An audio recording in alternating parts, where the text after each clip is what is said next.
అబ్బో ఇక్కడ కేజీ చీరలు కొంటే అర కేజీ చీరలు ఫ్రీ అంట. మంగళ్య షాపింగ్ మాల్, కేజీల్లో సేల్, టన్నుల్లో ఆనందం. వర్ష ఋతువులోకి ప్రవేశించి నెల రోజులు దాటుతున్నా మేఘాల దోబూచులాట కొనసాగుతూనే ఉంది.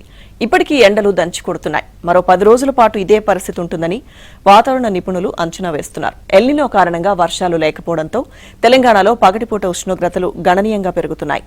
ఏప్రిల్ మాదిరిగా ఎండలు కాస్తున్నాయి. ఈ నెల 15 వరకు పూర్తి పొడి వాతావరణం ఉంటుందని తెలంగాణ వెదర్ మ్యాన్ బాలాజీ తెలిపారు. 16 నుంచి 19వ తేదీ మధ్యన అక్కడక్కడ తేలికపాటి వర్షాలు, 22 నుంచి 30 మధ్య తేలికపాటి నుంచి మోస్తరు వర్షాలు కురిసే అవకాశం ఉందని అంచనా వేశారు. ఇక మరోవైపు రాష్ట్రంలో 7 జిల్లాలను మినహాయిస్తే మిగిలిన అన్నింటా లోటు వర్షపాతమే నమోదైంది.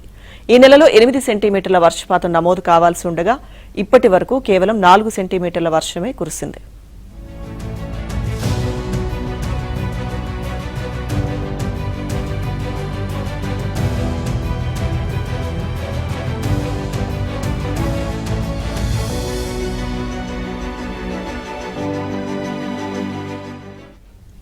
ఇక ఏపీలో రెండవ వేసవి కాలం ప్రారంభమైందా అన్నట్టు ఎండలు మండిపోతున్నాయి.